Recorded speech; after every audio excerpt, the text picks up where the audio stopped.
नमस्कार दोस्तों, आज हम लेकर आए हैं शिव पुराण की एक अद्भुत और रोमांचक कथा, समुद्र मंथन की कथा।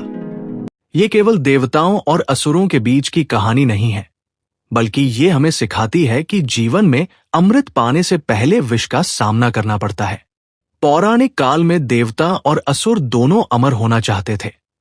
अमरत्व का अमृत छिपा हुआ था क्षीर सागर की गहराइयों में।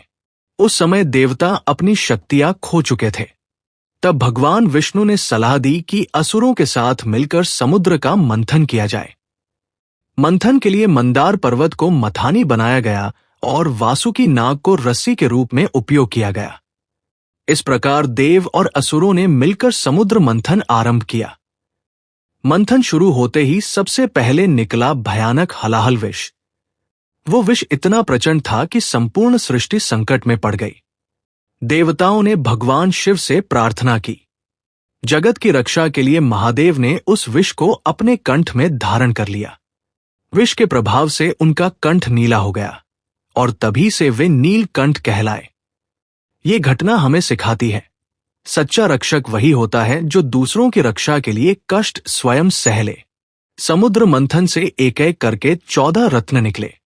इनमें प्रमुख थे देवी लक्ष्मी, कौस्तुभ मणि, ऐरावत हाथी, कामधेनु गाय, उच्चय ऐश्रवा घोड़ा। अंत में भगवान धन्वंतरी प्रकट हुए। उनके हाथ में अमृत से भरा कलश था। अमृत को देखकर देवताओं और असुरों के बीच विवाद उत्पन्न हो गया। तब भगवान विष्णु ने मोहिनी का रूप धारण किया। उनकी अद्भुत सुंदरता देखकर असुर मोहित हो गए। मोहिनी ने चतुराई से अमृत देवताओं को पिला दिया। इस प्रकार देवताओं को पुनः शक्ति प्राप्त हुई और धर्म की विजय हुई। समुद्र मंथन की ये कथा हमें सिखाती है, बड़े लक्ष्य को पाने के लिए सहयोग आवश्यक है। सफलता से पहले कठिनाइयां अवश्य आती हैं। धैर्य, त्याग और बुद्धिमत्ता से ही विजय प्राप्त होती है। यदि आपको ये पौराणिक कथा पसंद आई हो तो वीडियो को लाइक करें, शेयर करें और हमारे चैनल को सब्सक्राइब अवश्य करें। ऐसी ही प्रेरणादायक और धार्मिक कथाओं के लिए हमारे साथ जुड़े रहें।